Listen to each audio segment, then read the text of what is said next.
Hola mis queridos hermanos, un abrazo y un saludo cordial para todos y cada uno de ustedes. Que el Señor me los bendiga hoy y siempre. Bien, venimos trabajando el tema de María en las Escrituras. Si usted por casualidad llega a este video y no ha visto los videos anteriores, pues les recomiendo que busque toda la serie completa para que así pueda llevar el orden que nosotros le estamos dando. Recuerden también que si usted quiere tener este material escrito, me busca por alguna red social y buscamos la forma de que me haga llegar su teléfono, no sé, o por Messenger o algo, y así buscamos la forma de hacerle llegar este material para que usted lo pueda estudiar en su comunidad, con su familia, en su grupo, lo pueda analizar, lo pueda meditar, lo pueda corroborar, etcétera. Entonces, siempre les he dicho lo mismo, espero que ustedes aprovechen este material. Bien, las últimas dos clases han sido sobre María siempre Virgen y después en relación a María siempre Virgen, pues tocamos el tema de los hermanos de Jesús. Hoy para cerrar esta parte ya y dejar esta parte lista, yo voy a hablar de 11 objeciones que a nosotros nos hacen frente al tema de la perpetua virginidad de María. Tal vez de pronto usted haya escuchado alguna que yo no haya escuchado. Si eso es así y usted la quiere comentar, me la puede dejar ahí en los comentarios y la estudiamos, la meditamos y miramos a ver qué respuesta se le puede dar. Entonces, vamos a estudiar, como les digo, las 11 que yo hasta ahora he escuchado y vamos a responder a cada una de ellas. Antes de entrar de una vez en el tema, yo quiero compartir aquí pantalla y mostrarles a ustedes, decirles algo cortico que se me pasó en el video pasado y que yo dije, bueno, yo no voy a dañar el video por esto, lo voy a dejar iniciando el otro, en un momentico lo comento para que las personas sepan y porque hay una objeción que tiene que ver con esto. Lo que se me pasó es lo siguiente, resulta de que en las Sagradas Escrituras, siempre que un ángel le anuncian a una mujer el nacimiento de un hijo, ya sea por esterilidad, ya sea por virginidad o ya sea por vejez, esa mujer dio a luz un solo hijo. Esto es importante, la mujer dio a luz un solo hijo. Los casos que tenemos son en Génesis 18:10, Sara tuvo un solo hijo y fue Isaac, y fueron los ángeles los que anunciaron el nacimiento de ese hijo. En Jueces 13:3 tenemos el caso de Manoa, Manoa, también un ángel le anunció el nacimiento de un hijo y ella solamente tuvo un hijo que fue Sansón. En Lucas 1:13 tenemos el caso de Elizabeth. Elizabeth, también un ángel le anuncia el nacimiento de un hijo y ella solo tuvo un hijo, Juan Bautista. Y la regla no se rompe. Cuando llegamos a Lucas 1:26-35, un ángel le anuncia a María el nacimiento de un hijo y pues ella tiene solamente a nuestro Señor Jesucristo. Entonces, como podemos ver, no se rompe la regla en la Sagrada Escritura. Bien, ya teniendo en cuenta esto, que era lo que les quería decir al inicio, vamos a entrar entonces a responder estas 11 objeciones. Mira, acá están, ahí estoy compartiendo pantalla, ustedes lo pueden ver. Respuesta a 11 objeciones sobre la perpetua virginidad de María. Sin más, vamos de una vez entonces a entrar en la primera. Esta primera objeción la sacan de Mateo 1:25. Acá está el texto, que dice, y despertando José del sueño, hizo como el ángel del Señor le había mandado, y recibió a su mujer. Versículo 25. Pero no la conoció hasta que dio a luz a su hijo primogénito y le puso por nombre Jesús. Entonces ellos nos citan aquí, yo lo leí desde el 24, este es el versículo 24, entonces ellos nos citan el versículo 25 sobre todo, y dicen que la Biblia es muy clara cuando dice no la conoció hasta que dio a luz a su hijo. Y argumentan que conoció en la Biblia se refiere a tener relaciones sexuales. Esto porque lo que ellos quieren probar es que María y José sí tuvieron relaciones sexuales, por tanto tuvieron más hijos y por tanto María no es virgen.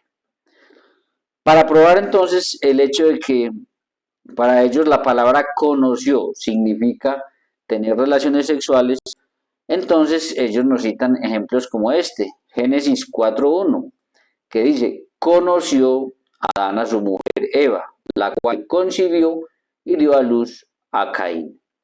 También está Génesis 4:17, yo tomé estos dos, pero hay más, y dice así, y conoció Caín a su mujer, la cual concibió y dio a luz a Enoc.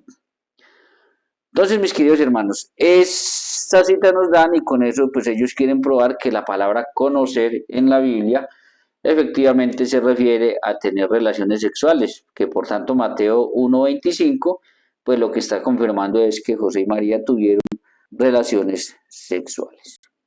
¿Qué responder a esta primera objeción? Bien, vamos a empezar a responder. Lo primero es que si nosotros vamos al original griego, el texto no dice que no la conoció, sino que el texto dice conocía o estaba conociendo. Aquí les traje, por eso quise esta vez hacerlo aquí por medio de esta diapositiva, porque si ustedes buscan y lo quieren corroborar, ustedes pongan en internet ahí Biblia interlineal griego-español. Y ahí les aparece con la Reina Valera 1960, que es la que yo tomé acá, que es la versión que usan nuestros hermanos no católicos. Y miren lo que dice el original griego en el versículo 25. Miren lo que dice.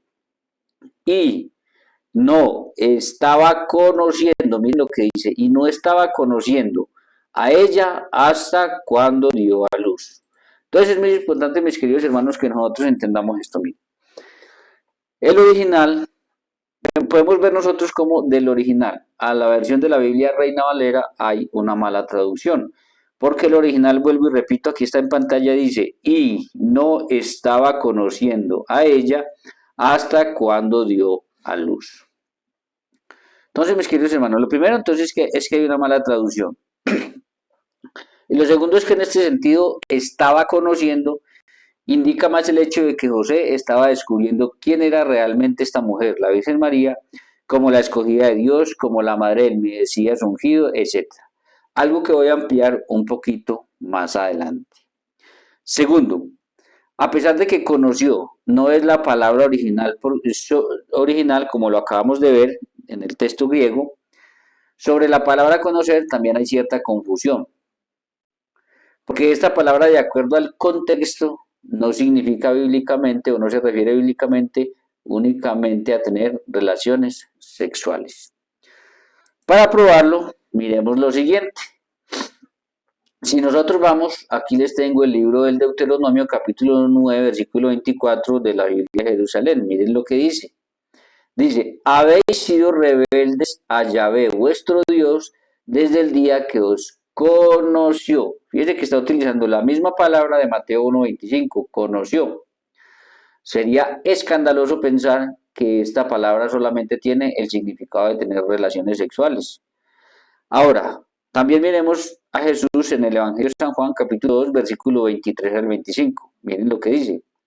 Estando en Jerusalén, en la fiesta de la Pascua, muchos creyeron en su nombre viendo las señales que hacía, pero Jesús mismo no se fiaba de ellos porque conocía a todos y no tenía necesidad de que nadie le diese testimonio del hombre, pues él sabía lo que hay en el hombre.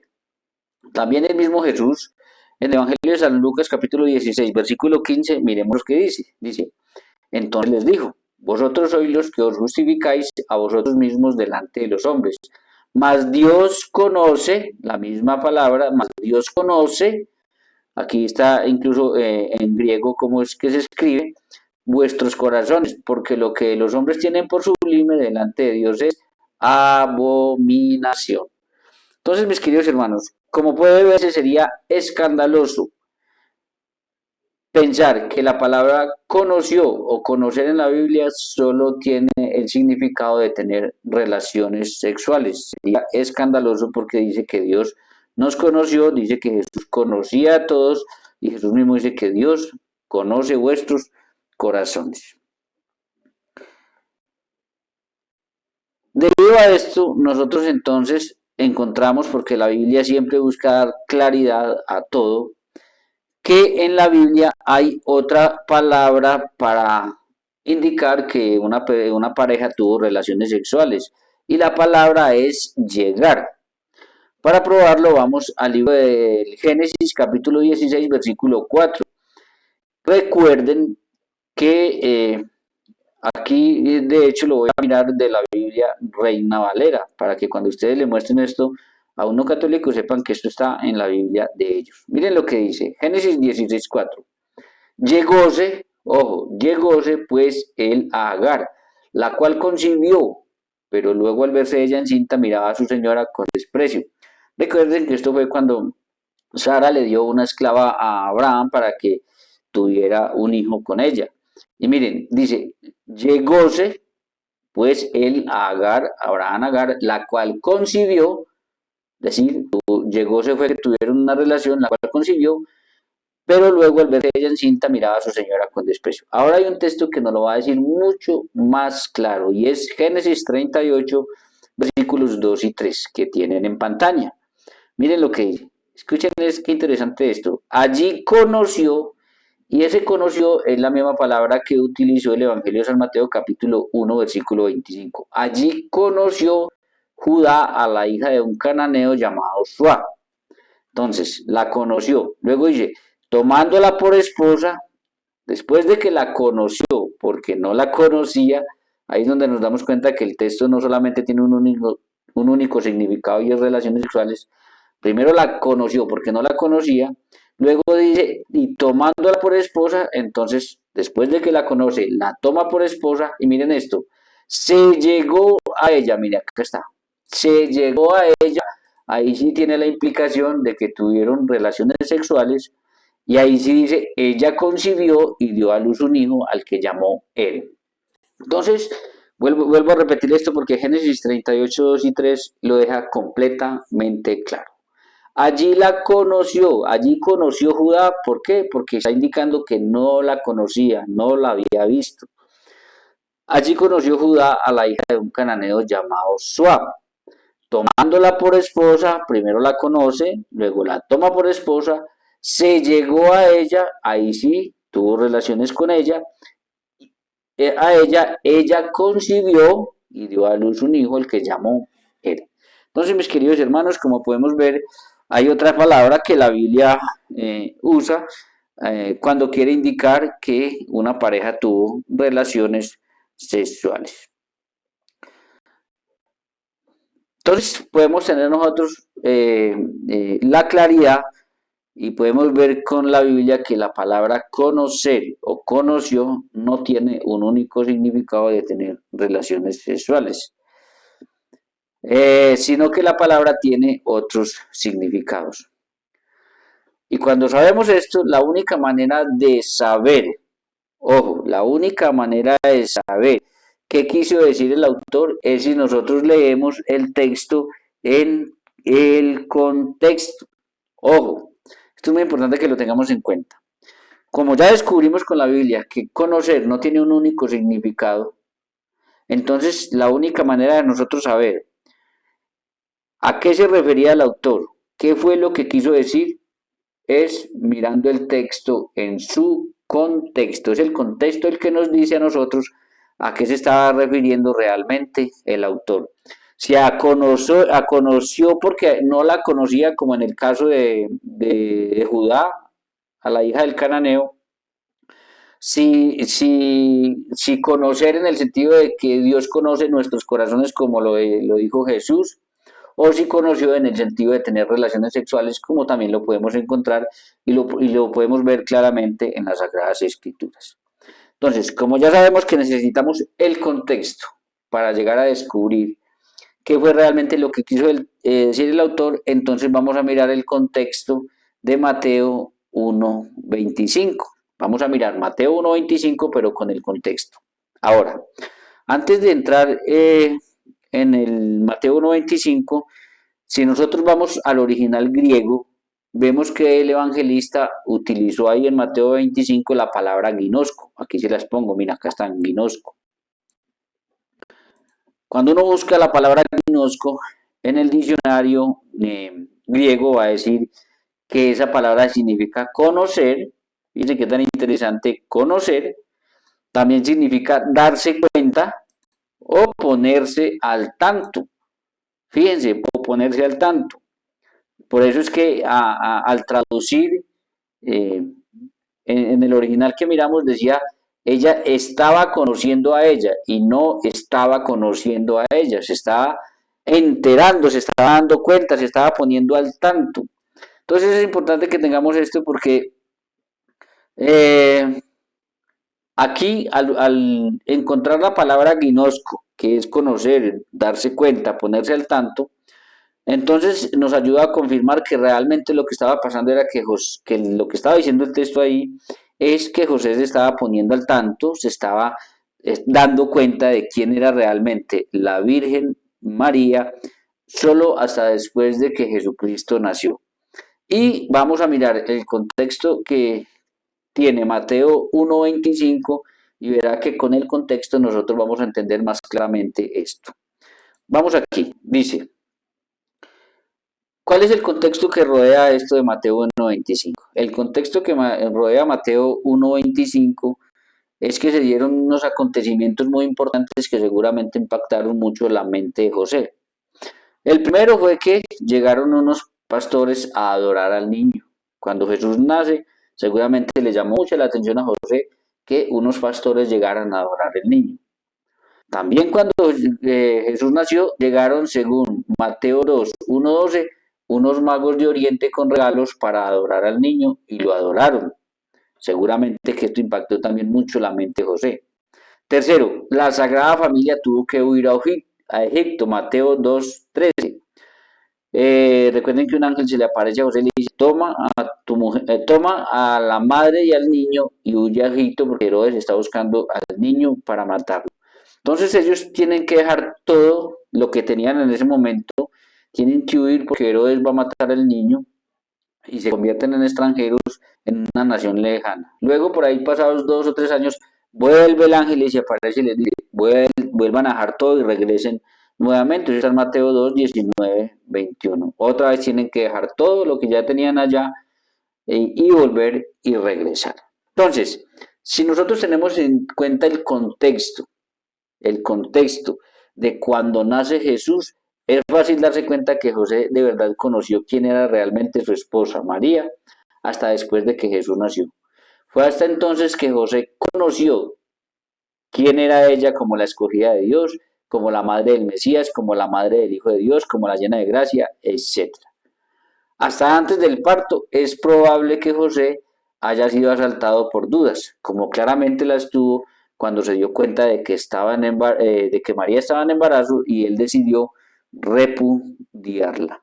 Entonces, mis queridos hermanos, repito para que quede muy claro, teniendo en cuenta los hechos que acontecieron cuando Jesús nació, que seguramente impactaron mucho la mente de José, es fácil darse cuenta entonces que José de verdad conoció quién era la Virgen María, eh, después al ver todos los acontecimientos que sucedieron, que vienen unos pastores a adorar al niño, que vienen unos reyes magos con regalos y adoran al niño, que él tiene que dejar absolutamente todo y salir corriendo porque Herodes va a buscar al niño para matarlo, que después de que Herodes muere entonces le dicen puede volver a regresar y él vuelve otra vez a tener otro éxodo, salir corriendo otra vez para su tierra.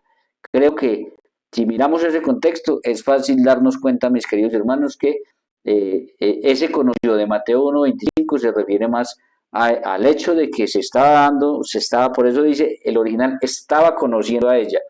Es decir, ahí es cuando José fácilmente, eh, eh, digamos, empezó a entender realmente quién era esta mujer, la Virgen María, y seguramente empezó también realmente a entender cuál era el papel al que Dios lo había llamado a él como padre adoptivo de Jesucristo.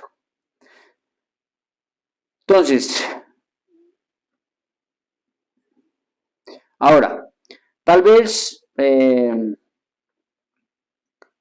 algunos dirán que no sea concebible o que no es concebible que José haya tenido dudas. Pero, a ver, mis queridos hermanos, pensemos en lo siguiente. Si Pedro, que caminó con Jesús, que Jesús le dijo a ti te doy las llaves del reino de los cielos, lo que ates en la tierra quedará desatado, lo que desates en la tierra quedará desatado en el cielo, etc. Si Pedro negó a Jesús, si Tomás, que estuvo con él tres años y medio como discípulo, cuando Jesús ya apareció la primera vez, no creyó en la resurrección de Jesús, si Judas, que estuvo también con Jesús todo ese tiempo, no fue capaz de entender que Jesús habló mucho del perdón y que él hubiera podido ir a Jesús nuevamente a pedirle perdón por lo que hizo y Jesús a lo mejor lo hubiera perdonado.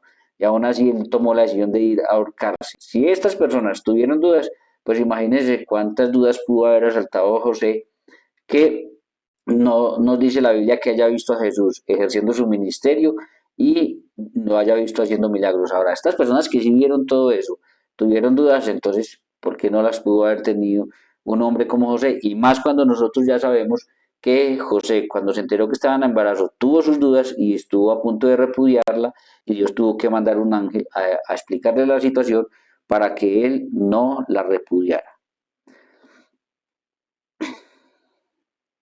Por eso, hermano, podemos concluir, teniendo en cuenta todo el contexto que yo les acabo de mostrar, de que José realmente, como dice el original, estaba conociendo a ella, es decir, se refería más al hecho de que por los acontecimientos que sucedieron tras el nacimiento de Jesús, él se estaba enterando, estaba conociendo de quién era realmente esta mujer. Además, nosotros tenemos que tener en cuenta algo muy interesante. Nosotros leemos Mateo 1, del 18 al 25, y lo leemos en un momentico, no nos demoramos nada. Pero en esos 7 versículos nos está hablando de una diferencia de 9 meses, porque en el versículo 18 está hablando de cuando María está en embarazo, el verbo se encarna y le tienen que explicar a José. Pero en el versículo 25 nos dice hasta que nació, es decir, que ya está, ya, aunque lo leemos tan rápido, aunque son 7 versículos, tenemos una diferencia entonces ya de 9 meses. Ahora, frente a esto, para acabar de completar la palabra hasta, que es la que está en Mateo 1:25, no la conoció hasta, porque ellos dicen que ese hasta significa que después sí. Entonces, para acabar de completar la palabra hasta en la Biblia, tampoco quiere decir que después sí tuvieron relaciones sexuales. ¿Cómo lo podemos probar? Claro, fácil. Mira, si ustedes van a 1 Samuel 15:35, dice, Samuel no vio más a Saúl hasta el día de su muerte. ¿Será que Samuel después de muerto se levantó de la tumba para ir a ver a Saúl? Claro que no. En 2 Samuel 6:23 dice, Mical, hija de Saúl, no tuvo ya hijos hasta el día de su muerte. ¿Será que después de muerta Mical sí tuvo hijos? Claro que no. En el mismo Evangelio de San Mateo, capítulo 28, versículo 20, dice, He aquí que yo estoy con vosotros todos los días hasta el fin del mundo. ¿Será que después del fin del mundo Jesús tiene planeado abandonarnos? Claro que no. Entonces, como para acabar de completar lo que vimos ya anteriormente, la palabra hasta en la Biblia no quiere decir que después sí. Con eso, el uso de la palabra hasta en este versículo no es para indicar que José sí tuvo relaciones carnales con María después del nacimiento de Jesús. En este versículo y en este contexto la palabra hasta se usa para hacer énfasis en que José entendió de verdad después del nacimiento de Jesús quién era realmente la Virgen María. Ahora, tenemos una situación bien interesante aquí antes de entrar en esta segunda objeción respecto a esta primera y con esto terminamos. Miren, tenemos una situación bien interesante porque aquí la pregunta que le podemos hacer a un no católico es la siguiente. La pregunta es la siguiente. Si la virginidad se pierde una vez en la vida y es a través de una relación sexual, entonces, ¿en qué momento perdió la Virgen María su virginidad? Esa es la pregunta que le puede hacer usted. ¿En qué momento perdió María su virginidad? Fíjense a esto. Si responden que fue durante el parto, entonces estarían dando un tiro en el pie, porque todos ellos dicen que fue cuando José la conoció, porque Mateo 1:25, que es la objeción que estamos trabajando, dice, y no la conoció, para ellos conocer es tener relaciones sexuales hasta que dio a luz a su hijo. Entonces, se estarían dando un tiro en el pie porque, vuelvo y repito, todos ellos dicen que fue cuando la Biblia dice que José la conoció después de nacer Jesús. que para ellos, como ya lo vimos y es la objeción que estamos trabajando, significa tener relaciones sexuales. Ahora, si dicen que fue, que fue en Mateo 1:25 cuando dice, y no la conoció hasta que dio a luz a su hijo, es decir, que como ellos siguen insistiendo en que ese conocer es tener relaciones sexuales, si llegan a decir entonces que fue porque José la conoció después de que nació Jesús, entonces estarían refutando a la mayoría de los protestantes que afirman que María perdió la virginidad fue durante el parto cuando nació Jesús. Además de que estarían confirmando que María sí entonces tuvo un parto virginal. ¿Por qué? Porque entonces María no perdió la virginidad al momento de nacer Jesús, sino al acostarse con José, según Mateo 1:25, que dice que no la conoció. Entonces, esas son las cosas que pasan cuando nos apresuramos a sacar doctrina de una sola palabra y afirmamos cosas de esa manera. Ese es el problema que se presta, porque entonces ahí está la confusión que ellos van a tener. Cualquier respuesta que den va a ser un problema para ellos. Porque si ellos dicen que fue en la primera, si dicen que fue durante el parto, pues entonces se estarían dando un tiro en el pie porque la mayoría de ellos explican que fue en Mateo 1:25 cuando dice que no la conoció, es decir, que ellos, que como para ellos es tener relaciones sexuales, fue que después de que nació Jesús, ellos se acostaron y que ahí María entonces fue cuando perdió la virginidad. Ahora, si dicen lo contrario, dicen que fue cuando se acostó con José, según Mateo 1:25, pues entonces estarían refutando a la mayoría de protestantes que dicen que fue cuando nació Jesús, además de que estarían confirmando que María entonces sí tuvo un parto virginal, ya que entonces ella no perdió la virginidad por el nacimiento de Jesús, sino que perdió la virginidad por acostarse con José después. Ese es el problema que ellos tienen entonces en frente a eso. Bien, con esto vamos a pasar entonces ya a la segunda objeción. Dicen quienes no aceptan la virginidad de María que María y José eran un matrimonio y que por tanto ellos debieron haber consumado ese matrimonio como cualquier pareja teniendo relaciones sexuales. Lo primero es que al decir que José y María tuvieron que haber consumado el matrimonio con una relación sexual, es un gran problema y una contradicción para ellos mismos, los protestantes. ¿Por qué? Porque en la cultura judía al hombre casado se le llama esposo o marido y a la mujer casada se le llama esposa o mujer. Pero curiosamente a José se le llama marido de María en Mateo 1:19 y a María se le llama esposa de José en Lucas 2:5. Pero si ustedes leen detalladamente se van a dar cuenta que esto sucedió antes de que naciera Jesús, cuando María todavía era virgen. Así que según la lógica de ellos, si José y María consumaron su matrimonio y teniendo relaciones sexuales, porque la Biblia dice que María fue esposa de mujer de José, y dice que José fue marido de María, y sabiendo que esto fue, según las citas bíblicas, antes de que naciera Jesús, cuando María era virgen, entonces ellos tuvieron que haber consumado su matrimonio, es decir, haber tenido relaciones sexuales antes de que Jesús naciera, antes del nacimiento de Jesús, y esto es completamente absurdo. Además, tengamos en cuenta este detalle, cuando María acepta el llamado de Dios a ser la madre de su hijo, ella dice, yo soy la esclava del Señor, hágase en mí según tus palabras. Eso está en Lucas 1:38. Pues resulta que en la cultura judía un esclavo solo hace la voluntad de su dueño, de su amo. Por tanto, María pasó a ser propiedad de Dios y José solo fue esposo ante la sociedad, eso lo sabemos todos. José de María solo fue esposo ante la sociedad para protegerla, para que no la mataran a piedra, para ayudarla y darle una familia a Jesús, pero nada más.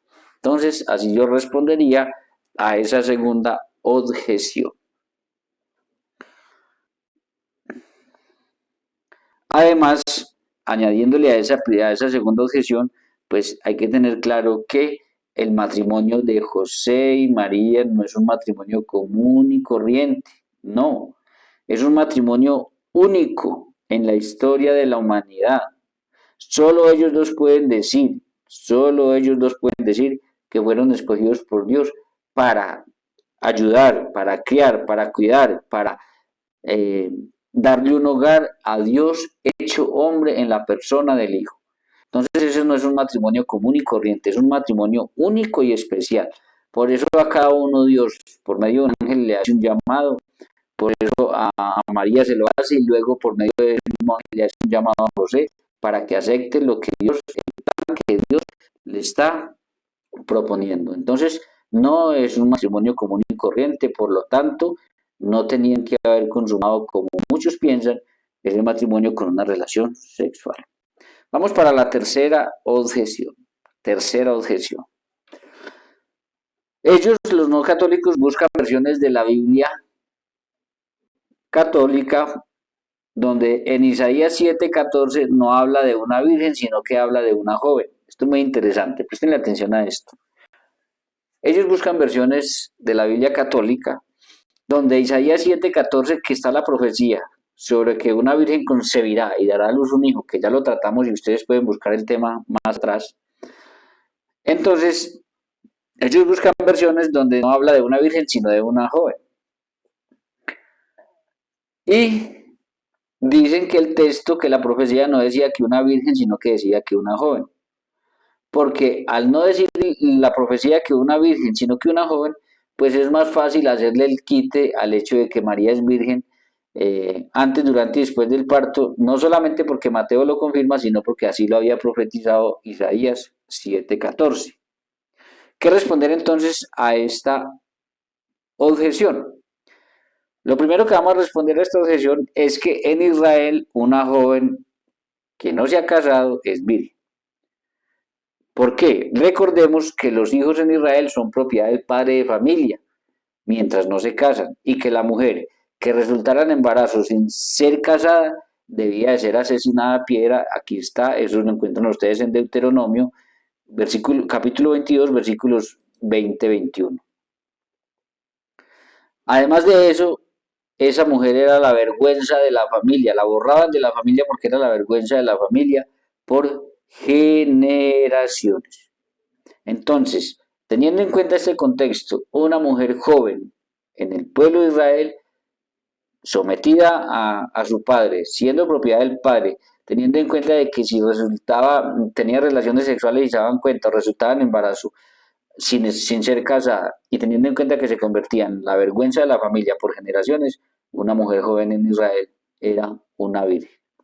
Pero para acabar de ajustar esto, mis queridos hermanos, si nosotros vamos a Isaías 7:14, que busquen el video, ya lo miramos, y lo miramos desde el versículo 10, es una señal para mostrar que Dios es todopoderoso, que para Él no hay nada imposible, que Él cumple lo que promete y que el niño que nació es el Mesías, Dios con nosotros.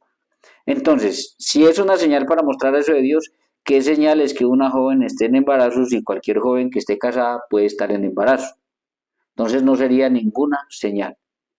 Para que sea una señal, tiene que ser algo grande, extraordinario y nunca antes visto. Por eso es que para que sea una señal, el original dice que una virgen.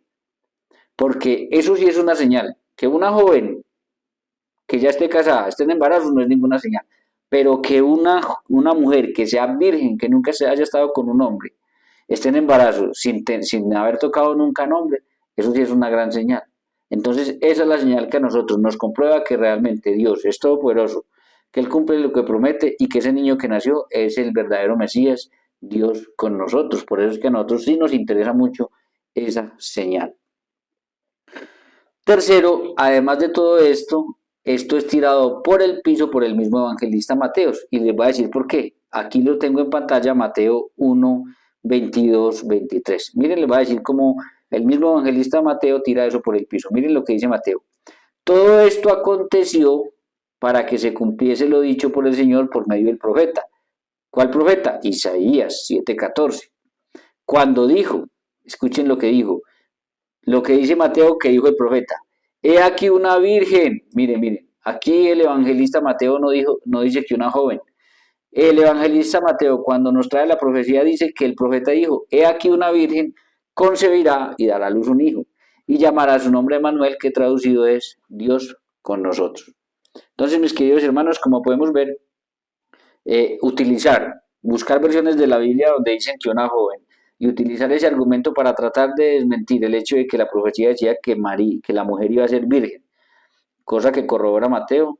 No es posible, no hay forma de hacerlo, porque no solamente por el contexto del pueblo de Israel, sino porque eso lo tira por el suelo definitivamente el evangelista San Mateo. Dicen aquellos hermanos no católicos que entonces Mateo 1.23, o para ellos, Mateo 1.23 solo quiere probar que Jesús era el Hijo de Dios y nació sin intervención de ningún hombre, pero que no pretende mostrar la virginidad de María. Eso lo he escuchado decir también. La respuesta a esto es que eso es falso, porque si nosotros leemos el pasaje desde el versículo 18, lo que el ángel quiere realmente que se sepa es que la señal del profeta se cumplió y que se está cumpliendo en la Virgen María. Y la señal era esa, que una virgen concebiría y daría a luz un hijo. La preocupación del ángel todo el momento era que José entendiera que lo que estaba pasando con María era que se estaba cumpliendo la profecía que Dios había hecho en Isaías 7:14. Entonces, es mentira que simplemente Mateo 1:23 lo que quería probar era que Jesús era el Hijo de Dios y nació sin intervención de ningún hombre. Y que no pretende mostrar la virginidad de María, porque no es así. Sí pretende mostrar la virginidad de María, porque al mostrar la virginidad de María está comprobando que Dios es todopoderoso, que para él no hay nada imposible, que él cumple lo que promete y que ese niño que nace es el verdadero Mesías, Dios con nosotros. Ahora entonces vamos a la cuarta objeción. Cuarta objeción. Bien. Ellos citan 1 Corintios 7, versículos del 8 al 9, que dice de la siguiente manera. Presten atención a lo que dice. Dice, digo pues a los solteros y a las viudas que bueno les fuera quedarse como yo. Está hablando aquí Pablo de que él era célibe, él no era casado. Versículo 9, escuchen esto. Pero si no tienen el don de continencia, aquí está claro, si no tienen el don de continencia, cásense, pues mejor es casarse que estarse quemando.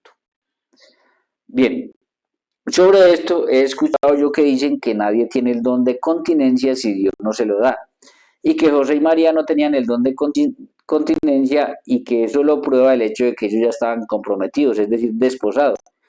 Y que además de eso el ángel nunca les dijo que ellos iban a ser célibes. ¿Qué responder a esta objeción? Lo primero es que a María y a José les resulta un compromiso mayor al que ellos ya tenían cuando estaban desposados, y es nada más ni nada menos que ser los padres de Dios hecho hombre en la persona del Hijo. Ellos estaban comprometidos, pero Dios envía un ángel y le dice a María que será la madre del Mesías, de Dios hecho hombre. Lucas 1:26-35. Y a José también, Dios le envía un ángel y le pide ser el padre adoptivo del Mesías, de Dios hecho hombre, Mateo 1:18-25. Con lo cual queda claro entonces que a ellos les surge un compromiso mayor pedido por el mismo Dios del que ellos tenían y ellos lo aceptan. Ahora, esto concuerda claramente o muy bien concuerda con lo expresado por Jesús en Mateo 19:12. Miren lo que dice Jesús en Mateo 19:12. Dice, pues hay eunucos que nacieron así desde el vientre de su madre, es decir, hay personas imposibilitadas para el sexo que nacieron así desde el seno de su madre. Y hay eunucos que son hechos eunucos por los hombres, hay otros que fueron hechos eunucos por los hombres. Ojo, pero miren lo que sigue. Y hay eunucos que a sí mismos se hicieron eunucos por causa del reino de los cielos. Miren, aquí está, aquí se los marco, yo se los pongo con letra más grande, pero aquí se los marco. Y hay eunucos que a sí mismos se hicieron eunucos por causa del reino de los cielos. El que sea capaz de recibir esto, que lo reciba. Entonces, bien, que concuerda claramente con lo que dice el apóstol Pablo, el que no sea capaz, el que no tenga el don de contingencia, pues es mejor que se case. Sí, y por eso dice así, el que sea capaz de recibir esto, que lo reciba, dijo Jesús. Y hay eunucos que se hicieron a sí mismos eunucos, que tomaron la decisión de hacerse eunucos por causa del evangelio de Jesucristo, del reino de los cielos. Entonces, cuando José y María aceptaron lo que Dios les pedía, ellos se hicieron eunucos por el reino de los cielos. Si bien es cierto que eso no lo encontramos específico en las Escrituras, podemos entender, si miramos todo en contexto, que ellos pudieron haber sido eunucos, se hicieron eunucos en virtud a qué, a lo que Dios les había pedido a cada uno de ellos, esa gran responsabilidad que les dio de cuidar, de criar, de ayudar, de acompañar a Dios hecho hombre. Los únicos en la historia que podrán decir que Dios les concedió semejante responsabilidad. Además, tengamos en cuenta lo siguiente. En el pueblo de Israel, que era una cultura patriarcal, donde la mujer era propiedad del padre mientras estaba en casa y propiedad del esposo cuando era casada, las mujeres podían hacer votos con el permiso de su padre al Señor, con el permiso de su padre o de su madre. Eso ustedes lo pueden buscar, yo creo que aquí la letra está muy pequeña, pero ustedes lo pueden buscar en el libro de los Números, capítulo 30, versículos del 1 en adelante. ¿Sí? Vamos a leer una parte de lo que dice para que ustedes se den cuenta. Miren. Habló Moisés a los principales de las tribus de los hijos de Israel, diciendo, esto es lo que el Señor ha mandado. Escuchen. Cuando alguno hiciere voto al Señor o hiciere juramento, ligando su alma con oblación, no quebrantará su palabra. Hará conforme a todo lo que salió de su boca. Es decir, si alguien hace un voto al Señor y aún así lo hace con una oblación, esa persona no puede quebrantar ese voto que ha hecho al Señor. Ahora, miren lo que va a decir después. Versículo 3. Mas la mujer, cuando hiciere voto al Señor y ligare con oblación en su casa de su padre, en su juventud, escuchen esto, una mujer entonces podía hacer votos al Señor y hacer la oblación en casa del padre, porque la mujer era, las hijas eran propiedad del padre mientras estaban en casa. Entonces miren, cuando hiciere voto al Señor y legare con oblación en casa de su padre, en su juventud, versículo 4, si su padre oyere su voto y la oblación con que ligó su alma, y su padre callare a ello, todos los votos de ella serán firmes. Ahí está en el versículo 4, casi al final. Todos los votos que ella hizo, si cuando los hizo el padre escuchó y se quedó callado, esos votos son firmes al Señor. O sea que una mujer podía hacer votos de castidad joven en su casa y si su padre no decía nada, entonces esos votos eran firmes delante del Señor. Y toda oblación que aunque hubiere ligado su alma, firme será. Versículo 5, escuchen esto, mas si su padre la vedare el día que oyere sus votos y sus oblaciones, con ella, con ella hubiera ligado su alma, entonces no serán firmes. Y el Señor, entonces si el padre llegaba y se daba cuenta de esto, y la veda dice, no estoy de acuerdo, entonces esos votos ya no eran firmes. Y el Señor la perdonará por cuanto su padre la vedó. Es decir, si bien es cierto que los votos, por eso que cuando una persona hace compromiso con el Señor, lo tiene que cumplir. Así que hay que poner mucho cuidado con los compromisos que hacen con el Señor, porque hay gente que es muy folclórica para eso. Le hacen votos al Señor y después se arrepienten y se echan para hacer no. Pero hay que poner mucho cuidado. Esos votos tenían que ser sí o sí firmes. Pero ¿por qué se le perdonaba a la muchacha? Porque el padre la vedó, entonces ella no tenía la culpa y Dios ahí sí, entonces pues ¿cómo iba a ser? No podía castigar a una persona que no tenía la culpa. Vamos al versículo 6, porque vamos con los casados. Pero si fuere casada e hiciere votos, aquí vamos a hablar de las casadas. En el caso de María y José estaban comprometidos, desposados. Pero si fuere casada e hiciere votos, porque entonces ya la primera parte no aplica para María. ¿Por qué no aplica para María? Porque entonces si ella hubiera hecho esos votos y su padre la hubiera, digamos, y su padre no la hubiera dado, pues ella no podría haber estado comprometida con José, no podría haber estado. Pero vamos al versículo 6 con las casadas. Pero si fuere casada y hiciere votos o pronunciara de sus labios cosas que obligue su alma, si su marido la oyere y cuando la oyere callare a ello, los votos de ella serán firmes. Entonces María pudo haber, no lo dice la Biblia, pero María pudo haber hecho en virtud a lo que el Señor le pidió a ellos, al compromiso que ella tenía, pudo haber hecho ese voto. Si José no hacía nada, esos votos, según la Biblia, eran firmes. Y la oblación con que ligó su alma será firme. Versículo 8. Pero cuando su marido la oyó, pero si cuando su marido la oyó la vedó, entonces el voto que ella hizo y lo que pronunció de sus labios con que ligó su alma será nulo, y el Señor la perdonará. Entonces, mis queridos hermanos, ustedes lo pueden seguir leyendo ahí hasta el versículo 16 si quieren, para no hacerlo tan largo. Entonces, vemos como aquí, claramente María pudo haber hecho voto de castidad y Jesús lo pudo haber aceptado, en razón a que tenían la responsabilidad de cuidar a Dios hecho hombre en la persona del Hijo, y en razón a que ese hijo no era hijo de José, sino de Dios. Además de que José era un hombre justo y cumplidor de la ley, y sabía ya que María no era propiedad de él, sino que María era propiedad de Dios. Además, tengamos en cuenta lo siguiente, un matrimonio verdadero no surge de un desposorio. Un matrimonio verdadero surge de una boda, ¿sí? De una boda.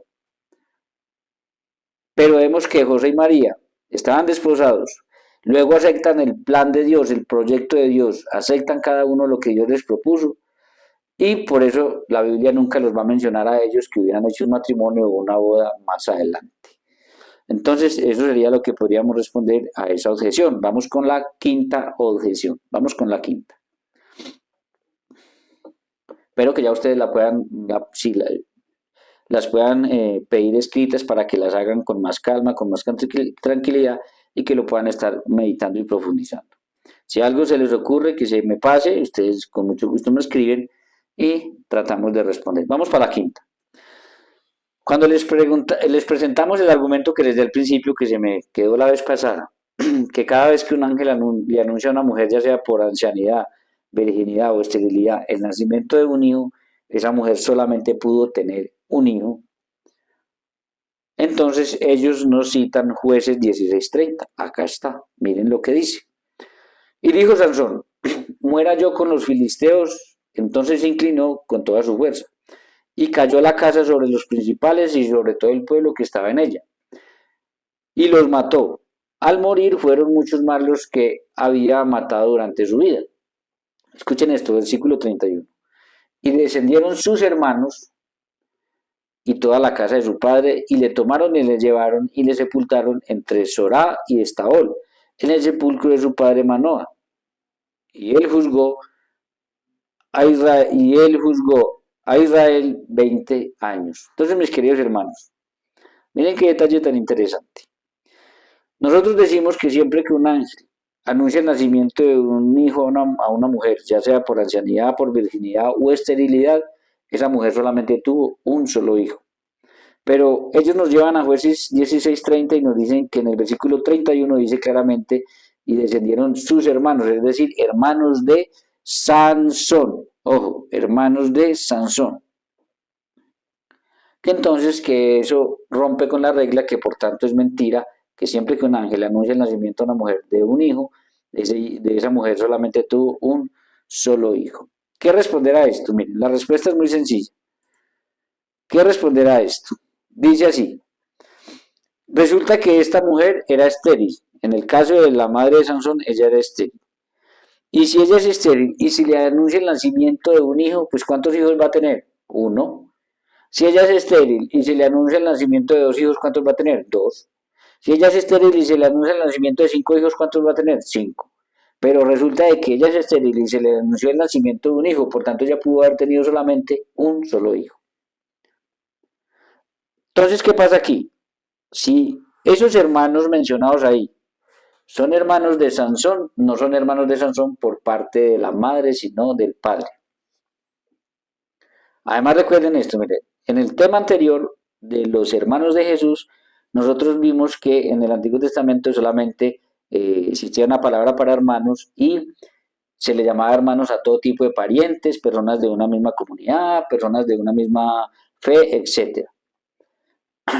No había sino una palabra para ello. Eso está en el video anterior. Pero lo más interesante es lo siguiente, resulta de que el sistema parental, incluso para nosotros el día de hoy todavía el sistema parental lo da, bueno, eso lo han ido cambiando poco a poco, pero es por el apellido es por parte del papá. Eso lo están cambiando ahorita, pero eso es nuevo. Entonces, el sistema parental era por parte del padre, no de la madre. Por tanto, estos, si eran hermanos de Sansón, eran hermanos por parte del papá, no de la mamá. Lo cual entonces no quitaría el hecho de que siempre que un ángel anuncia el nacimiento de una mujer de un hijo, esa mujer solamente tuvo un hijo. Porque estos hermanos no pudieron haber sido hijos de la mamá de Sansón. Tienen que haber sido hermanos. Si es que fueron hermanos, y no se está refiriendo a otro tipo de parientes, si es que fueron hermanos, tienen que haber sido hermanos por parte del papá, no de la mamá. ¿Sí? Como prueba de esto, ya les había dicho yo que tenemos el caso de Jacob. Él tuvo 12 hijos, todos son llamados hermanos, pero cuando usted mira la Biblia son hijos de diferentes madres. Por eso la Biblia nunca, bueno, es para que ustedes lo tengan en cuenta ahí también y se den cuenta que el caso de José de Jacob es un caso fuerte. 12 hijos, la Biblia los llama hermanos, pero eran hijos de diferentes madres. Incluso ahí está Sara, que solamente tuvo un hijo que fue Isaac. Y es bien interesante también ese asunto. Bien, esta es la quinta objeción, vamos para la sexta objeción. Sexta. Miren, hoy vamos a subiendo ya, son 11 las que les tengo, pero cada vez son más cortas. Miren, es la siguiente. Cuando les argumentamos y les preguntamos que si María tenía más hijos, porque ellos dicen que María sí tuvo más hijos por Marcos 6.3 y Mateo, que menciona hermanos de Jesús, ojo, no dice que sean hijos de María, sino que hermanos de Jesús. Entonces nosotros les decimos, ¿por qué si María tuvo más hijos, Jesús en la cruz del Calvario tuvo que dejar a su madre al cuidado del discípulo amado? Eso está en Juan 19, 25, 27. ¿Por qué? ¿Por qué tuvo que dejar Jesús a su madre con un discípulo, el discípulo amado, si Jesús tenía más hermanos? Ellos responden, o esta respuesta lo he escuchado yo, ellos responden que Jesús no dejó a su madre con los otros hijos de ella porque ellos no creían en él. Y para probar que ellos no creían en él, citan Juan 7:5, porque ni aun sus hermanos creían en él. Entonces argumentan que Jesús no iba a dejar a su madre con unos no creyentes, con unos incrédulos. ¿Qué responder a esto? La respuesta es muy sencilla. Si estos hermanos no creían en Jesús, entonces el problema de ellos no era era con Jesús, no con su madre. Si estos hermanos, supuestos hermanos, no creían en él, digo supuestos en el caso de que sean hijos de María, que es lo que ellos quieren hacer ver. Entonces, si ellos no creían en Jesús, el problema de ellos era con Jesús, no con María. Y aquí estamos hablando de que ellos se tenían que encargar de su madre. En este caso, ellos estaban obligados por la ley. Ojo, estaban obligados por la ley y por la tradición.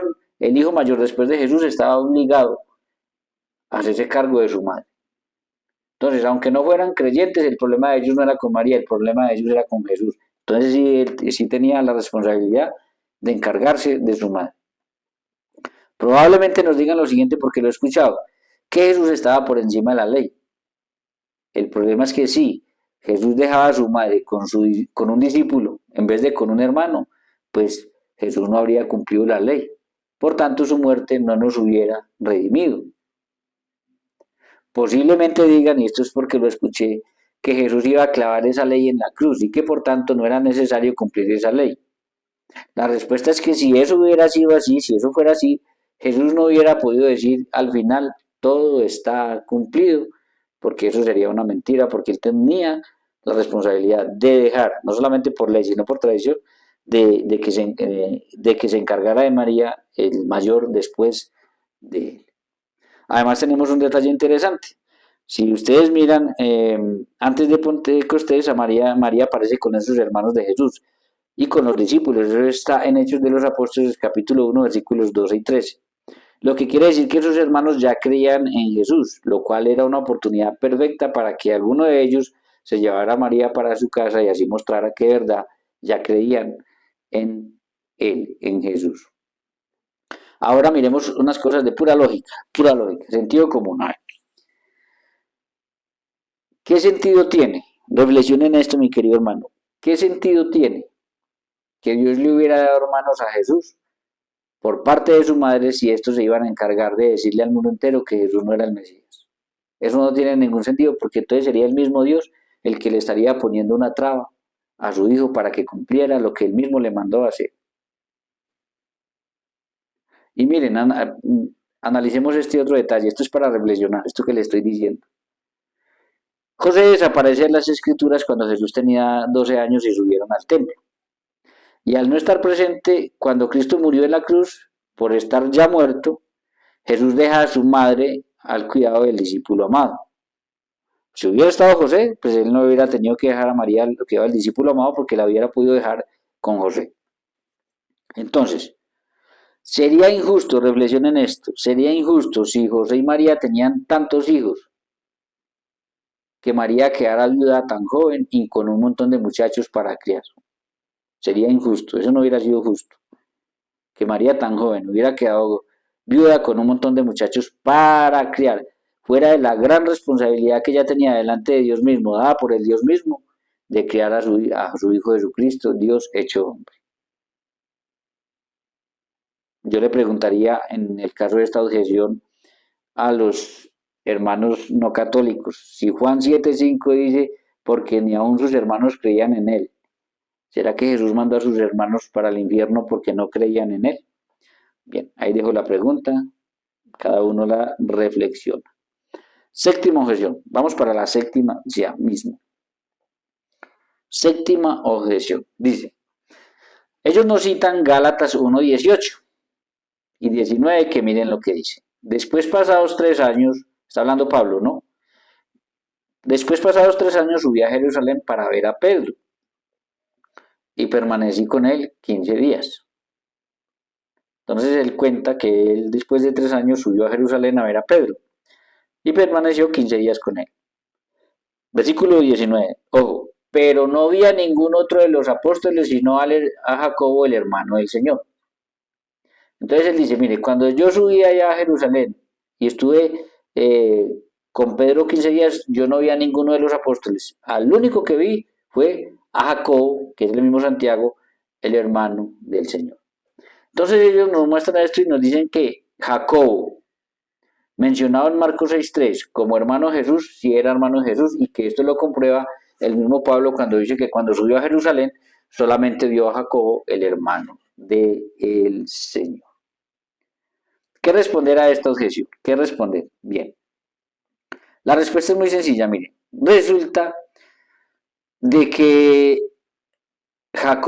Pablo aquí habla de Jacobo, el hermano del Señor, porque entre los discípulos que él llamó, habían dos que se llamaban Jacobo o Santiago. ¿Eso dónde está? Miren, Marcos 3:13, miremos cuando Jesús los llamó. Dice, después subió al monte y llamó a los que él quiso. Y vinieron a él y estableció 12 para que estuvieran con él. Y para enviarlos a predicar. Y que tuviesen autoridad para sanar enfermedades y para echar fuera demonios. Ahora va a dar la lista. A Simón, a quien puso por sobrenombre Pedro. A Jacobo, hijo de Zebedeo. Entonces tenemos un Jacobo. A Juan, hermano de Jacobo, a quien es apellido Boanerges. Esto es hijos del trueno. Versículo 18. A Andrés, a Felipe, a Bartolomé, a Mateo, y a Tomás y a Jacobo, hijo de Alfeo. Entonces estaba Jacobo, hijo de Zebedeo, y estaba Jacobo, hijo de Alfeo. Y sigue con la lista. Tadeo, Simón el cananista, Judas Iscariote, el que le entregó, y vinieron a casa. Entonces, mis queridos hermanos, si dentro de los 12 que Jesús llamó, habían dos que se llamaban Jacobo, cuando Pablo está diciendo que subió a Jerusalén, no está diciendo ni está confirmando de que ese sí era hermano del Señor. Lo que está diciendo es que de los dos, él vio solamente a uno. ¿Y a cuál vio? Al que la Biblia nos muestra como pariente de Jesús. Que eso ya lo estudiamos en el tema en la vez pasada. Recuerden, ¿a cuál de los dos? Al que era pariente de Jesús, es decir, al que era hijo de Cleofás, con una María, hermana de la Virgen María, que nos muestra Juan 19:25, que nos dice que al pie de la cruz había una María, hermana de la Virgen María, madre de Jacobo y de José. Eso lo vimos en el tema anterior. Entonces, sencillo. Ahí Pablo no está confirmando que Jesús ya tenía un hermano. Pablo está diciendo eso. Cuando yo subí, no vi a ningún apóstol. Al único que vi fue a Santiago, que habían dos, el que es hermano del Señor, es decir, el que era pariente de nuestro Señor Jesucristo. O sea que eso no prueba absolutamente nada. Octava objeción. Vamos para la octava. Cuando les argumentamos que José no puede ser hijo de José, porque en el judaísmo no se le pone el nombre de un padre a un hijo, ellos responden que eso es falso y citan Lucas 1:57 al 63, que dice así. Cuando a Elizabeth se le cumplió el tiempo de su alumbramiento, dio a luz a un hijo. Y cuando vieron los vecinos y los parientes que Dios se había engrandecido para con ella, su misericordia, se regocijaron con ella. Versículo 59. Aconteció que al octavo día vinieron para circuncidar al niño y le llamaban con el nombre de su padre Zacarías. Mire qué tan interesante esto. A los 8 días debían de circuncidar el niño según Génesis 17. Y cuando circuncidaban al niño le ponían el nombre. Por eso es que Pablo nos va a decir que el bautismo es la nueva circuncisión y por eso es que a nosotros, a los niños, los bautizamos pequeños y es una de las razones porque hay muchas y ahí es cuando se les pone verdaderamente el nombre. Pero ese es otro tema, simplemente lo quiero mencionar por esto. Entonces, y le llamaban con el nombre de su padre Zacarías. Pero respondiendo su madre dijo, no, se llamará Juan. Versículo 61. Y le dijeron, ¿por qué? No hay nadie en tu parentela que se llame con ese nombre. Entonces preguntaron por señas a su padre, porque era el padre el que era el encargado de ponerle el nombre, cómo le quería llamar. Y pidiendo una botovilla escribió diciendo Juan es su nombre. Y todos se maravillaron. Entonces citan este texto y dicen que ahí se refleja claramente que si era costumbre poner el nombre de un padre a un hijo, que por eso los parientes de Elizabeth sugirieron ponerle el nombre de Zacarías a Juan Bautista. ¿Qué responder a esta objeción? ¿Qué responder a esta objeción? Bien. Lo primero es que hasta ahora yo no he encontrado un solo caso en la Biblia que nos muestre de que sí se le ponga el nombre del padre a un hijo. Ojo, yo no lo he encontrado, si usted algo no lo encontró, pues envíemelo y lo estudiamos, pero yo personalmente hablo por mí, no lo he podido encontrar. Lo segundo que nosotros tenemos que tener en cuenta frente a esto es que debemos recordar que Zacarías era levita. Y los levitas por derecho heredaban del padre el sacerdocio ministerial de Israel. Y los hijos reemplazaban a sus padres en el ministerio. Como el contexto es que Zacarías estaba mudo y por esta razón, por una razón de fuerza mayor, él no podía decir el nombre que le iba a poner al niño por una razón de fuerza mayor.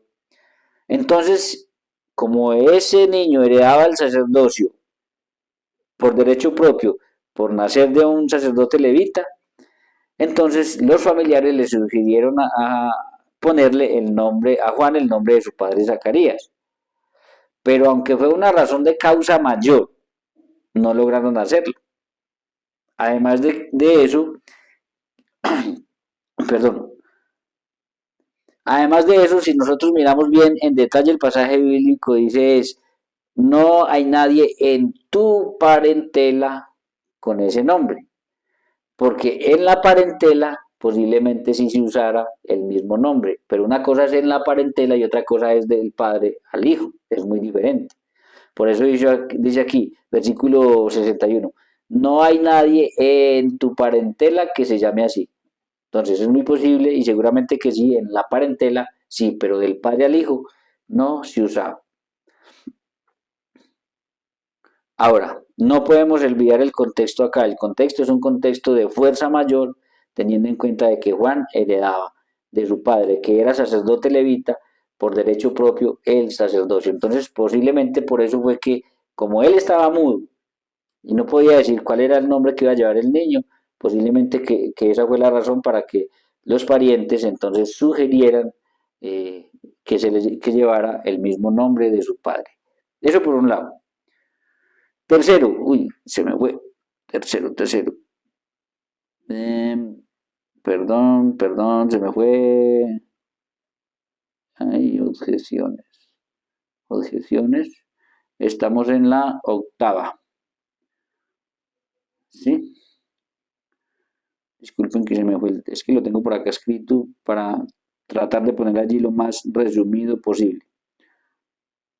Tercero, por eso decimos nosotros que en el judaísmo no se le pone el mismo nombre del padre a un hijo.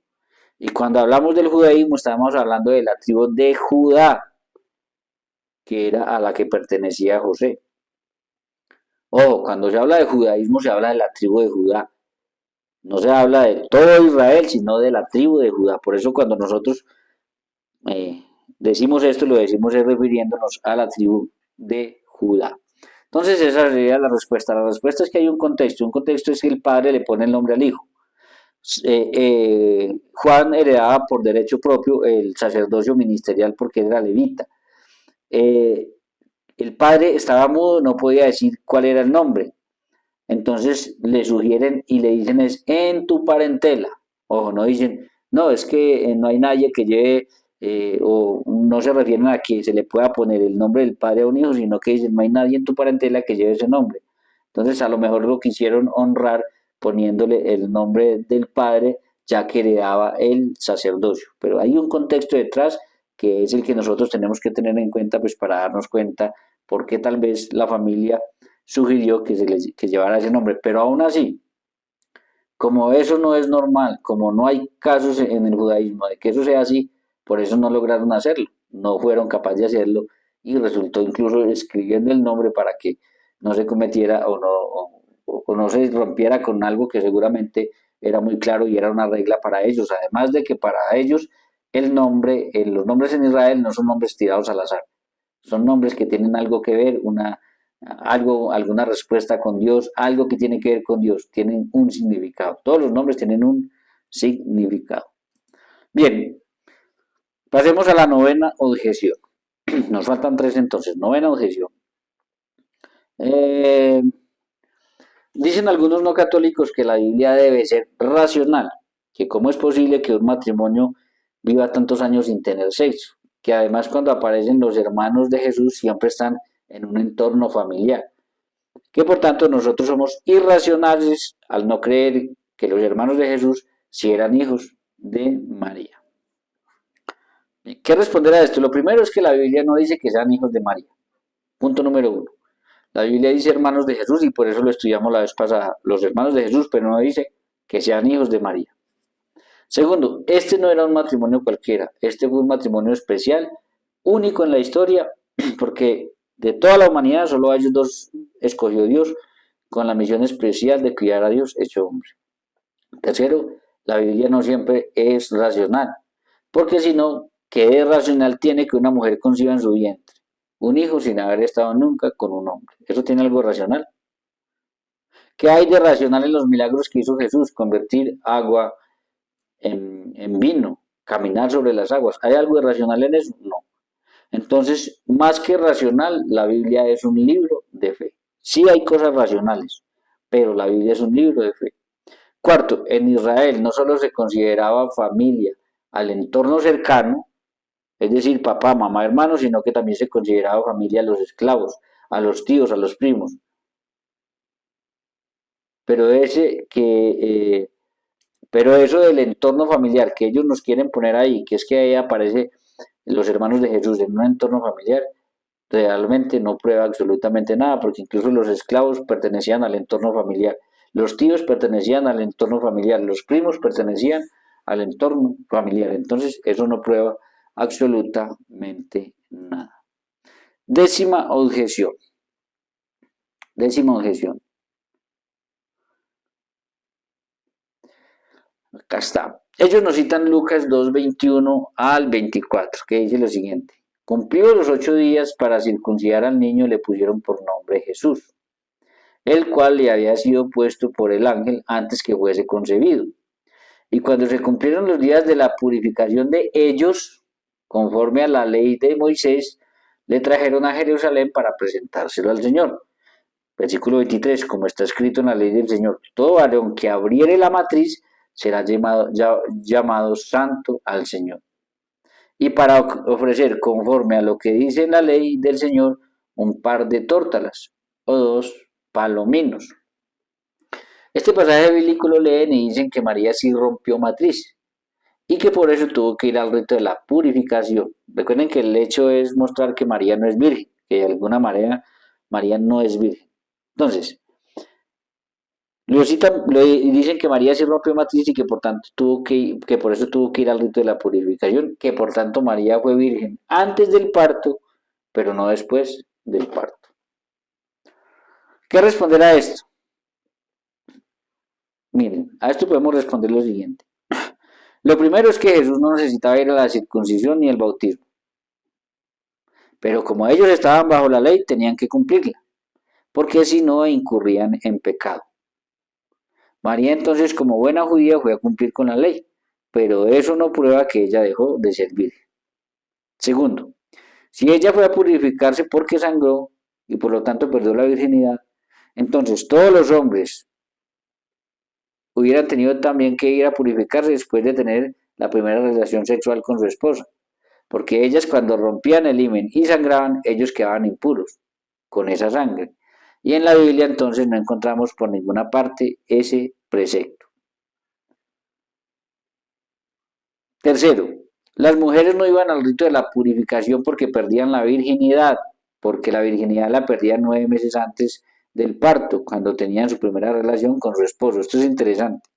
Las mujeres no iban al rito de la purificación porque perdieron la virginidad y sangraron, no, porque eso pasaba 9 meses antes cuando se acostaban con su esposo, que era cuando quedaban en embarazo, ¿sí? Eso pasaba antes, no en ese momento. Entonces las mujeres no iban a ese rito por eso. Por tanto, el rito de la purificación era por su menstruación y por el sangrado posparto, pero no por perder la virginidad como sugieren algunos hermanos. Eso lo encontramos, aquí está en el libro de Levítico capítulo 12, versículo del 1 al 4. Miren lo que dice, habló el Señor a Moisés diciendo, habla a los hijos de Israel y diles, la mujer cuando conciba y dé a luz varón, será inmunda 7 días. Ojo, será inmunda 7 días. Conforme a los días de la menstruación será inmunda. Entonces, habla de 7 días conforme a los días de la menstruación. Versículo 3. Y al octavo día será circuncidado, se circuncidará al niño, mas ella permanecerá 33 días purificándose de su sangre. Ninguna cosa santa tocará, ni vendrá al santuario hasta cuando sean cumplidos los días de su purificación. Entonces tenemos 7 días por el sangrado menstrual y tenemos 33 días más de purificación. Y ahí nace pues los 40 días que siempre se han tenido, que se le dan a una mujer, que siempre se le cuida la dieta a una mujer. Pero entonces vemos que ellas no iban porque sangraron y perdieron la virginidad. No, ellas no iban a ese rito por eso. Ellas no iban al rito por eso porque ellas perdían la virginidad 9 meses o mucho antes cuando tenían relaciones con su esposo. Cuando se casaban y tenían relaciones era cuando perdían la virginidad. Y ahí no hay ningún precepto que les mandara a ellos a purificarse de esa situación. Entonces hay que tener mucho cuidado con eso y prestar atención. Además de que si nosotros vamos un poquitico más allá, era el que debía ir el que rompía matriz porque era en Israel el primogénito. Y primogénito quiere decir el consagrado a Dios. Entonces, cuando María va a esto, es para mostrar que Jesús es el primogénito de Dios, el consagrado a Dios. Ojo, no el primero de más hijos, sino el primogénito, ¿sí? Porque la progenitura en Israel era solamente para aquella casa donde nacía un hijo varón. Si nacía una mujer, se perdía la primogenitura. Si nacía un hijo varón, era el primogénito, pero después podían nacer más hijos o no nacer más, eso no importaba. Si nacían más, el único primogénito era el primero y podían nacer más, pero no garantizaba eso que nacieran más, podía ser primogénito y ser hijo único, pero ese era consagrado al Señor. Entonces lo que nos está mostrando ahí también es de alguna manera es que Jesús era el consagrado al Señor, pero no prueba eso para nada entonces que María haya perdido la virginidad. Bien, entramos ahora sí a la 11ª, a la última objeción. He visto que también nos citan el Salmo 69. Miremos, nos citan el versículo 8 que dice así: extraño he sido para mis hermanos y desconocido para los hijos de mi madre. Ellos nos citan este salmo y nos dicen que es un salmo mesiánico. Y nos dicen que ahí la Biblia muestra claramente que Jesús ya tenía hermanos. Que por eso dice el Salmo en el versículo 8, extraño he sido para mis hermanos y desconocido para los hijos de mi madre. Entonces, ¿qué responder a esto? Bien, el Salmo 69 es un salmo mesiánico y la razón es que los apóstoles hacen referencia al versículo, por ejemplo, si miramos el Salmo 69:9, dice, me consume el celo por tu casa. Y eso lo vuelve a retomar el Evangelio de San Juan capítulo 2 versículo 17 que dice, se acordaron sus discípulos que estaba escrito, el celo de tu casa me consume. Entonces, es un salmo mesiánico porque vemos que Juan toma el versículo 9 y lo trae hacia Jesús. Pero no solamente Juan, Mateo también toma el versículo 21 del salmo, dice, me pusieron además hiel por comida y en mi sed me dieron a beber vinagre. Resulta de que eso lo toma el evangelista Mateo cuando Jesús está en la cruz. Mateo 27:34 dice, le dieron a beber vinagre mezclado con miel, pero después de haberlo probado no quiso beberlo. Entonces, podríamos decir que si es un salmo mesiánico en cuanto a que Juan y Mateo toman dos citas del salmo para aplicárselas a Jesús.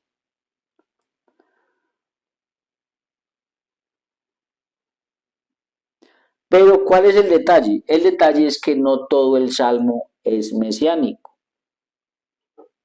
No todo el salmo es mesiánico. Si bien es cierto que Juan y Mateo toman dos citas de este salmo, no todo el salmo es mesiánico. ¿Por qué sabemos que no todo el salmo es mesiánico?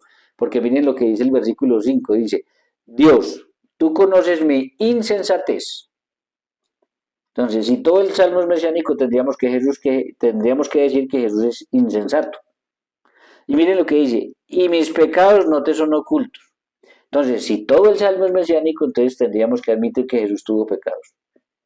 Y Hebreos 4:15 nos dice que Jesús fue semejante en todos los hombres, menos en el pecado.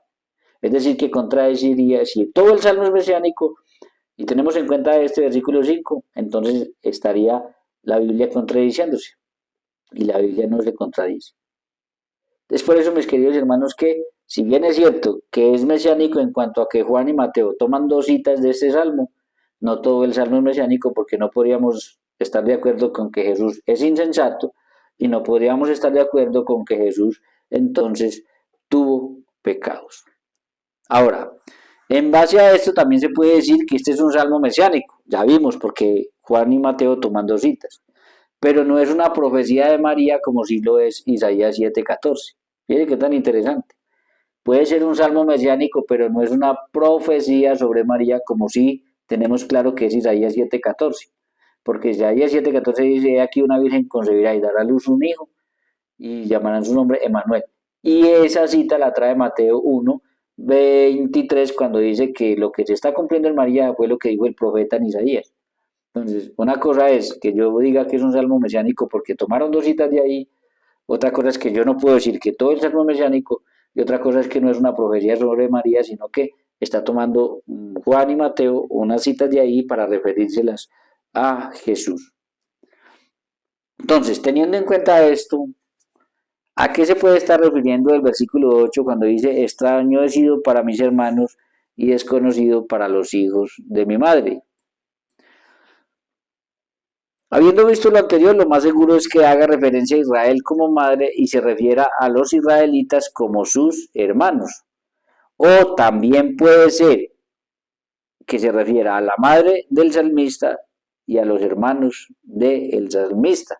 Recuerden que ahí lo que está pasando es que el salmista se encuentra en una situación de peligro y persecución y está clamando a Dios para que lo salve de sus enemigos. Entonces, si lo tomamos desde Israel, puede ser madre Israel y hermanos los israelitas. O puede ser también refiriéndose a la madre del salmista y a los hermanos del salmista. Pero en ninguna manera se lo podemos aplicar todo definitivamente a Jesús. Decir que todo el salmo es mesiánico aplicándoselo para poder meter esto y aplicárselo a María, porque es imposible entonces que nosotros estemos de acuerdo con que el versículo 5 sea mesiánico cuando dice, tú conoces mi insensatez, Jesús no fue insensato, y mis pecados no te son ocultos, y Jesús no tuvo pecados. Entonces, cuando hacemos una exégesis y hacemos armonía, nos damos cuenta de que no podemos decir que todo el salmo sea mesiánico. Quiero terminar este tema relacionado con la perpetua virginidad de María con lo siguiente. Quiero terminarlo porque ya acabamos las 11 objeciones. Recuerden que si usted encuentra o tiene alguna más por ahí que le han hecho, me la hace llegar y yo con mucho gusto la meditamos y la miramos. Primero, un detalle teológico de historia. Si María hubiera tenido más hijos e hijas, sería lógico que estos se hubieran casado y tenido hijos. De haber sido así, María hubiera tenido muchos nietos y Jesús muchos sobrinos. Pero para los años 60 y 100 ya deberían haber algunos de ellos. Pero resulta que para esos años ni a los más herejes se les ocurrió decir o mencionar nietos de María o sobrinos de Jesús. Y no lo hicieron, porque como los apóstoles todavía estaban vivos, si lo hubieran hecho, ellos hubieran salido inmediatamente a desmentirlos y entonces por eso no lo hicieron. Entonces no lo hicieron porque no existían realmente, porque si ellos hubieran salido con eso Incluso algún hereje hubiera salido con eso, los apóstoles estaban vivos y hubieran salido y hubieran desmetido eso ahí mismo. Ahora, si hubieran existido también, ese fue el tiempo en el que se escribió el Nuevo Testamento, los Evangelios y las cartas. Y ningún escritor menciona ni sobrinos de Jesús ni nietos de la Virgen María. Yo le preguntaría a algún hermano no católico, puede ser que exista, porque la verdad yo no lo profundicé mucho. Puede ser que exista, pero yo le preguntaría a un hermano no católico, deme el nombre de un padre apostólico, es decir, un sucesor de los apóstoles, que hable de nietos de María o que hable de sobrinos de Jesucristo. Le puede ser que alguien lo tenga y después me escriba así, mira, Ignacio de Antioquía dijo que los nietos de María. Bueno, puede ser, si lo tiene, me lo hace llegar. Entonces, eso sería, creería yo que con esas reflexiones, con ese detalle, con eso es lo que lo podríamos mirar y con esa pregunta, entonces podríamos estar terminando estas 11 objeciones que hemos estudiado eh, respecto a la perpetua virginidad de María. Creo yo que con esto, mis queridos hermanos, a ver, me salgo acá, creo yo que con esto, mis queridos hermanos, entonces pues damos por concluido el tema de María siempre virgen, ya estudiamos el tema propiamente, María siempre virgen, la profecía de Isaías, la confirmación en los evangelios, en el de Mateo. Luego, en relación a eso, tuvimos que estudiar los hermanos de Jesús, que algunos se los quieren meter en el estómago a María, que son hijos de ella. Estudiamos el tema de los hermanos de Jesús, que vuelvo y repito, en ninguna parte de la Biblia dice que sean hijos de María. Son ellos los que quieren que sean hijos de María, pues para poder que María no sea virgen y así contradecir a la Iglesia Católica. Y ya pues para terminar el tema, que ya lo cerramos con esto, entonces hemos estudiado estas 11 objeciones, hemos respondido a ellas, que yo he escuchado que nos hacen frente al tema de la perpetua virginidad de María. Sin más, mis queridos hermanos, si no son parte de este canal, yo los invito a que se suscriban, eh, a que toquen esa campanita de notificaciones, esa campanita les avisa cuando se suba un nuevo video y ustedes se programan, sacan su tiempo y lo pueden ver. Además de que el canal no se les pierde, porque en la medida en que uno no entra mucho a un canal, el canal se le pierde, aunque tengo entendido que usted vuelve a entrar al canal y le da 2 veces a la campanita otra vez y como que vuelve y se activan las notificaciones por si de pronto pues se le perdió algún canal, creo que se hace así, no estoy seguro, pues se puede investigar. Pero sobre todo, mis hermanos, lo que siempre les he dicho, compartan este material con familiares, amigos y conocidos. Aprovechen este material que se los puedo mandar escrito también para que lo conversen en su comunidad, en su familia, para que lo dialoguen, para que lo mediten, para que lo profundicen. ¿Sí? Ya no es tiempo de quedarnos así, simplemente lo que nos digan ya no hay que ir, hay que investigar, hay que cuestionar lo que nos dicen, hay que mirar qué tan real es lo que nos están diciendo. Se puede, no se puede probar, etcétera, etcétera. Entonces, sobre todo, aprovechen este material para que así evangelicemos entre todos y crezamos todos juntos y sigamos profundizando en el conocimiento de la palabra del Señor, pues que es la idea de este canal. Mis queridos hermanos, un abrazo muy grande, que Dios los bendiga. Ya el próximo tema será María, Madre de Dios. Vamos a estudiar el tema de María, Madre de Dios desde las Sagradas Escrituras. Que Dios los bendiga y será hasta una próxima ocasión. Recuerden que el Señor me los bendiga hoy y siempre.